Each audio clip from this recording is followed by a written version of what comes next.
Good morning to all traders and welcome to another daily market insights video provided to you by Orbex. Today is Monday, the 29th of July, a new week, but also it will be the end of this month as well, and a new month, of course. So we should be expecting some beginning of week flows. Most likely to see some volatility coming with the London Open, and then that is probably going to be extended or reversed when the New York opens, and that is because we have widely anticipated events that are going to set the market tone, not for the rest of the month, but also for the rest of this quarter. We have the Bank of Japan decision. We don't expect much to see there, to be honest. We have the Fed's decision and also the Bank of England decision. At the same time, we have the NFP, we have consumer confidence in the US, we have the ISM manufacturing, we have China's manufacturing PMIs, we have the European GDP, we have the France GDP, we have the Canadian GDP. It's a very, very, very busy week, and that's where I would really pay attention to how markets really start the week today, okay? Now, obviously, today is Monday, okay? So this is a starting point. We're not expecting, unfortunately, many on the economic calendar, okay? We expect a Mexican unemployment rate, and pretty much that would be it for the day, okay? So I'm very keen to see how the markets open today in the London session, and also, of course, how that continues, if that continues being the case, with increased flows in the New York session.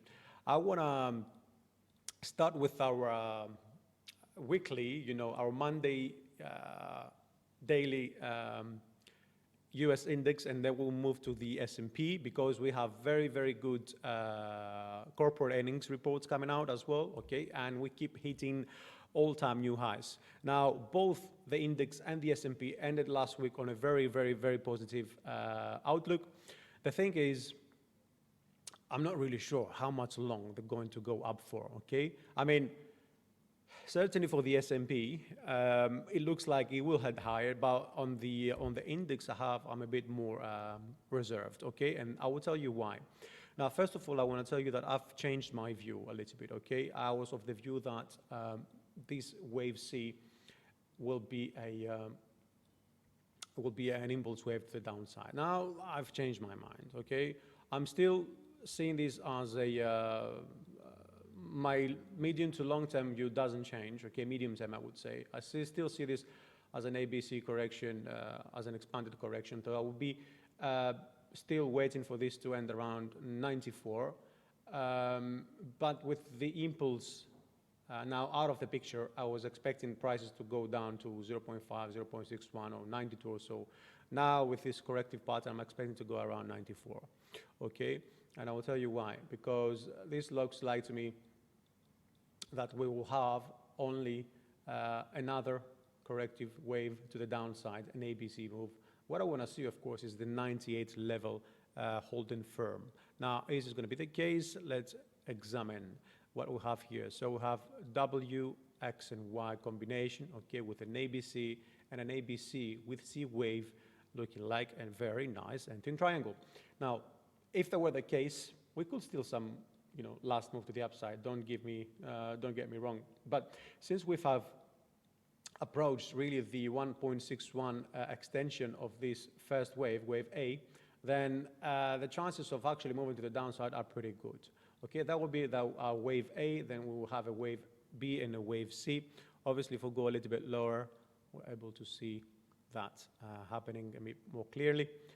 This is our 3. So we ended up here, unless if we get some sort of, complex pattern, we could get another triangle within the triangle. So we could get something like this and then break. But I wouldn't want to see prices, of course, breaking above the 98.36. Okay, that would be the validation, and we should be looking really for the US index to move higher. That is, of course, Fed dependent. Don't forget, we got a good GDP figure last Friday, okay? Slowdown, of course, but better than the expectations, okay? So for that reason, I am a little cautious on the DXY. What's going to happen if we see break above that level? I would just put that on hold for the moment, okay, and see how that pans out. If we don't, we should see prices actually moving lower, okay? Where we should have a fifth five-way move to the downside to complete wave A, then a correction for wave B, and then another wave C to the downside. That should break around that level. Now, if we don't see that, of course, and we'll go back to the impulsive move, then we'll have 1, 2, wave 3 breaking below that level, okay? And then 4 or 5 to go down to around 94, okay? Now, the S&P is moving exactly as we expected, okay? We've talked about this corrective move, okay? That is, in the longer term, of course, we ended wave 5. We have an A, B, C. I see this as an expanded flat. The expansion is going to around 32 or so, and then we'll move down for wave C. Now, within this expanding wave B, this is obviously a W, X, Y, okay? ABC, up here, we had a correction, and then ABC.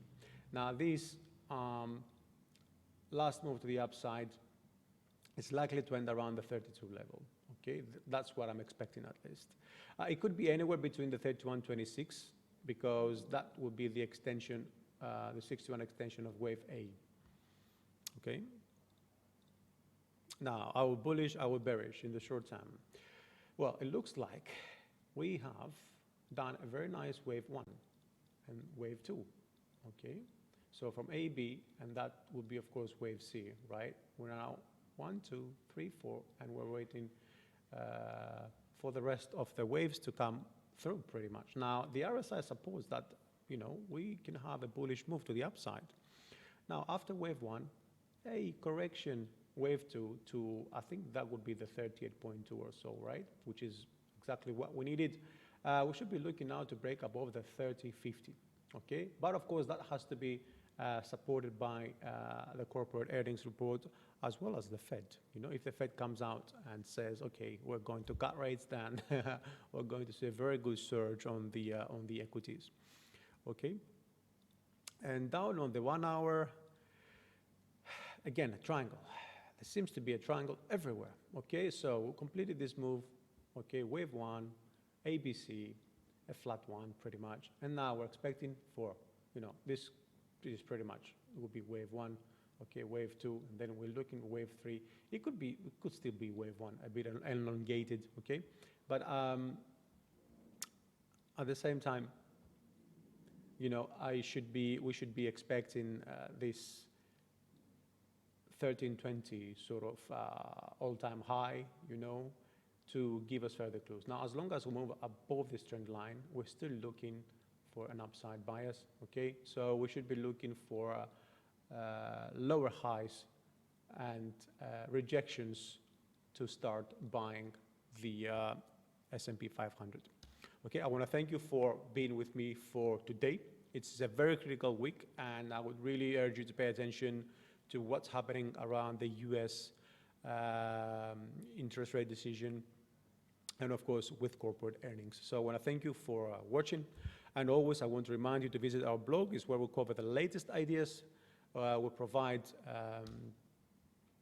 interesting articles, you know, and all the necessary tools traders need.